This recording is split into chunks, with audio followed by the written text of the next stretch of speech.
Hey everyone, Sarah Brown-Wesling here from the Council of Chief State School Officers National Teacher of the Year program, and I'm excited to introduce Voices from the Classroom, the State Teacher of the Year podcast. CCSSO's National Teacher of the Year program provides a platform for exceptional educators to elevate issues that affect teachers and their students, expand their leadership roles, and inform policy and practice. I was named National Teacher of the Year in 2010, and since then, I've been committed to sharing the stories and elevating the voices of the State Teachers of the Year. It is my hope that this podcast will give you insight into the incredible work they do. The 2021-2022 school year has commenced, and many educators have used their experiences over the last 2 years to reflect on how they can better serve students to ensure their overall success. In these new episodes, the 2021 State Teachers of the Year will share how they used the shift in learning environments as an opportunity to refine their approach to teaching so they can better support students and their varying needs. You can join the conversation on social media by using the hashtag #NTOY21 or by visiting us online at ntoy.org. That's NTOY.org. Welcome, everyone. This is Sarah Brown-Wesling, and I am here today with Donnie Piercy, who is the 2021 Kentucky State Teacher of the Year. Donnie, how are you today? I'm good. So, our school year has been going on for about a month and a half now. We started mid-August, so I am well caffeinated this morning. I am ready for a good conversation. I'm excited too. So before we jump in, can you just tell everyone a little bit about what you teach, where you teach? Just give us a little bit of context. Yeah. So like you said, Sarah, my name is Donnie Piercy. I teach fifth grade here in Lexington, Kentucky, as part of Fayette County Public Schools. I've been teaching for, I've reached that age of teaching where it's like I can never remember if it's one or the other, but we'll call it about 15 years. I've worked all around Kentucky. I've worked in rural Kentucky, urban Kentucky here in Lexington, but I've only ever taught fourth or fifth grade. I kind of stumbled into it by accident. When you graduate with that teaching degree, it's like, well, what's that first job? And some people that grade level that they get, it's like, well, this is not for me. Let's try another one. But I was pretty fortunate right off the bat. I was hired in a fourth grade position and learned that I really enjoy upper elementary. And I've been told I'm pretty good at it. So it's been a lot of fun for the last 15 years. Oh, that's fantastic. So my mother was a fourth grade teacher for 30 years. Nice. So I feel like whenever I meet someone who is a fourth grade teacher or fifth grade teacher, I kind of have just this, just understanding of what that means. She always talked about how she loved the way that the students were old enough to ask kind of new questions. And tie their shoes. Their shoes. Right. But still young enough to love their teacher and be excited about learning. Yeah, it's been 30 years, by the way. I've always said that if you can teach for 30 years, you should be given an honorary doctorate from somewhere. From somewhere, right? Yeah, from somewhere. But no, I agree with you. And the other big thing that elementary school has that I didn't realize how much I would enjoy as a teacher is just recess in general. Yeah. Like there's still something to going outside and playing football with kids, shooting basketball. One, because it makes me feel like I'm actually good at those sports. But two, it's such a cool time to be able to interact with them, kind of show them what you're like, kind of as a person where you're not in that instructional role. Yeah. And I feel like there's a lot of modeling just for kids that happens during recess time.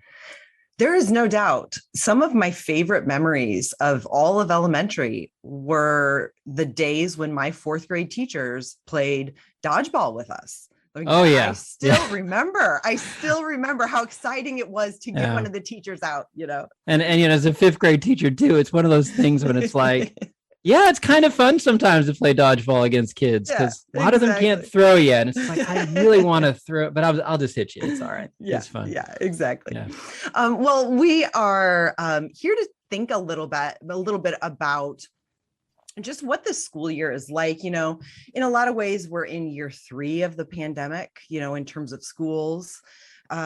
Which means that I just feel like it's another phase of it. We're not out of it, certainly, but we're in a different phase of it. And, certainly a lot of teachers have been really reflective about what they've been learning about their practice, about classrooms. And so I'm just really curious about thinking what it means to hang on to something and let go of something, and how that kind of influences your practice. So I would first like to really hear about something that you have kept. So much has been taken away, right?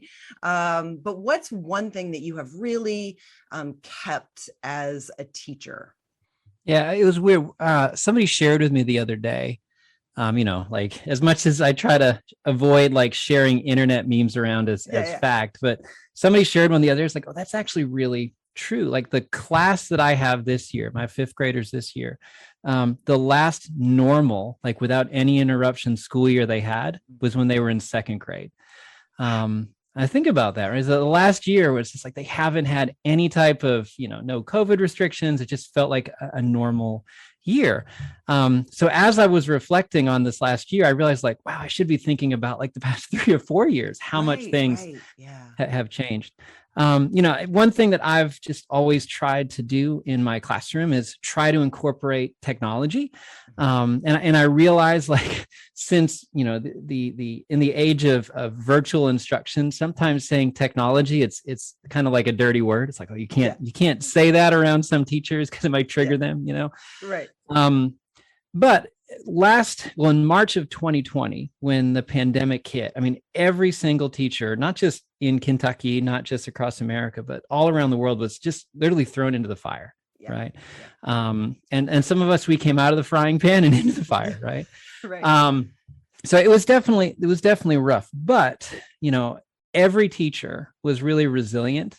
I know even that word nowadays, it's almost turned into jargon, but it's true. I mean, every teacher for those 2-3 weeks while we were preparing for, what we thought would just be 6 to 8 weeks, said, well, if this is what I have to do, if I've got to learn how to finally use Google Docs, if I finally have to learn how to like record a video lesson, if that's what it's going to take for my students to be successful, then I'm going to do that. And it was hard. It was definitely not easy by any means. And there were a lot of issues that came up, and important discussions around equity, important discussions around just even like internet access at home.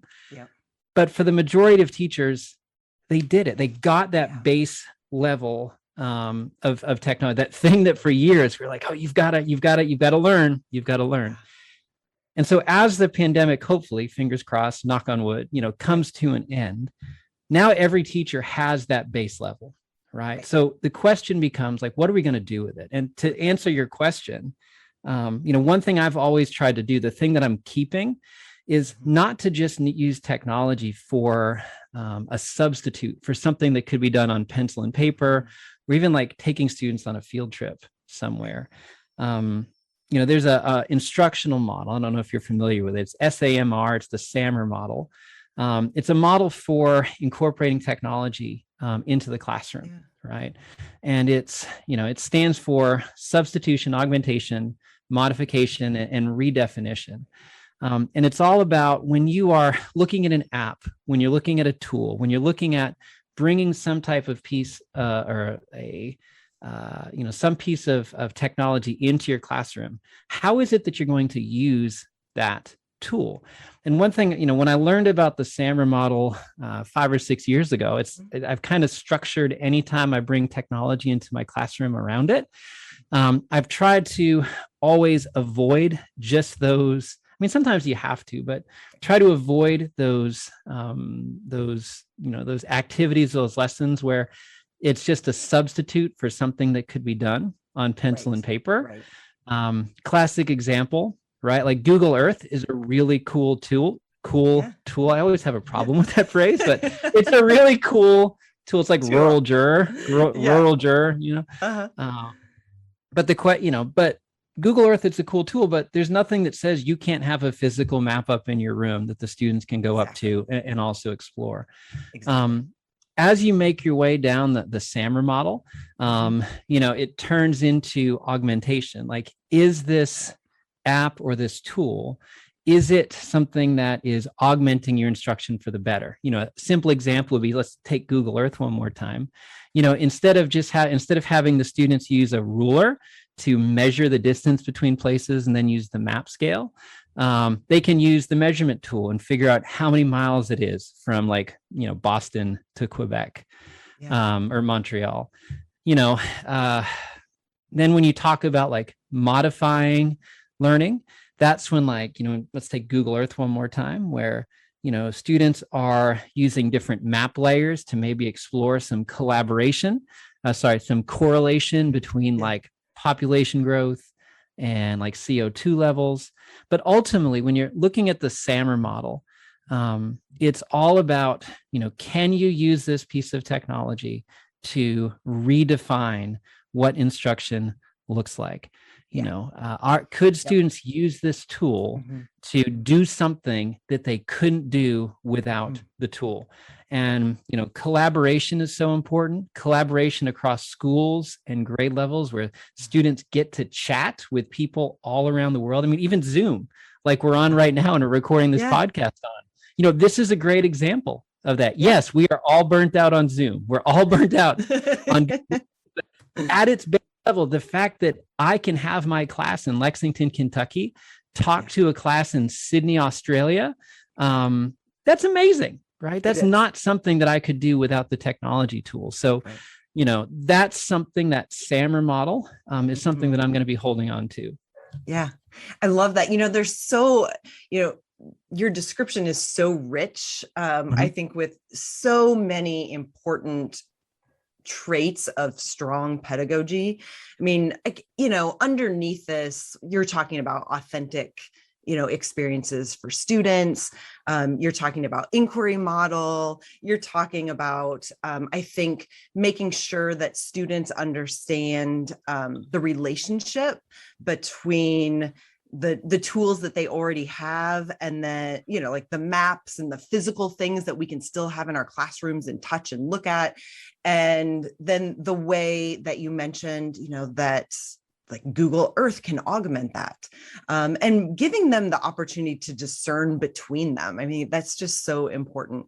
So here's the thing, though, I think with teachers in general, we like to hang on to stuff, right? We hang on to physical things. We hang on to, the lesson that we haven't used in 10 years, but we still might use it one day.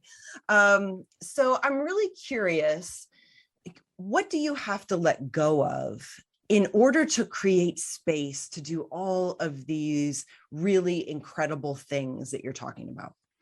Yeah, well, I think it's the idea of control, right? And not that I don't have control of my classroom, not that I don't have control over, but, it's letting go of that control, that I'm always going to be the one who is in charge of the learning that happens in my classroom. And I know that sounds really cliche, but it's very true. Like, as an educator, like in the 21st century, in the year 2020, what year is it? 2021. Like, you have to be adaptive and not be afraid to listen to your students, where if you're picking up on the fact that, let's take technology, if they're not into the tool that you're using, to never be afraid to say, class, give me 5 minutes. I need to, like Ross from Friends, pivot on this. Right. I need to pivot on this, come up with something different. So that way, one, you're not bored, but more importantly, that this lesson can go to the level of learning that it needs to go to. Yeah, absolutely. Absolutely. That control is, it is a hard thing to let go of, right? Because you're vulnerable. But I think what I always feel like is, when I get past that moment of vulnerability, I am so present with my learners, right? Like, I am learning with them, but you do have to cross that threshold. But once you do, it's like a really special space to be in. Yeah, there's got to be that level of, I think, like you mentioned, that level of openness. Yeah. right? Where you have to, from day one, let your class know that sometimes we might have to change things in the middle of a lesson just to make sure that the learning that's happening in this space is what it needs to be. And that's hard sometimes. And I mean, that's hard for all stakeholders. One, for me as a teacher, right? It sounds strange, especially in elementary school, for a student to hear that. But also when you factor in like parents and administrators, even like on days when your principal walks in and you're teaching a lesson and 5 minutes into, you're like, okay, this is garbage. I need to scrap this. Yep. But I feel like good administrators value that reflection, right? And you might not get as high of a score, whatever that means, on your evaluation. But ultimately, I don't think that should be the case. I think that, being reflective and being able to adapt on the fly is such an important skill, not just with technology, but just in education in general, because you're modeling that for your students. Yep. Absolutely. Well, I have appreciated this conversation and this time. I know this is just a tiny little slice and snippet into all of the amazing work that you do with your students, but I know there are going to be a lot of people looking up the SAMR model as soon as they get done listening to this, and really being inspired to think about the ways that technology can continue to amplify their classrooms and the learning of their students. So thanks so much, Donnie. No worries. Thank you so much. Thank you for listening to the latest series of Voices from the Classroom, the State Teacher of the Year podcast. This podcast is brought to you by the Council of Chief State School Officers National Teacher of the Year program. It's our honor to elevate the voices of educators across the country and provide them with a national platform to amplify their message and advocate on behalf of their students and colleagues. Please share these lessons on social media with the hashtag #NTOY21. That's hashtag NTOY21. Let's keep the conversation going.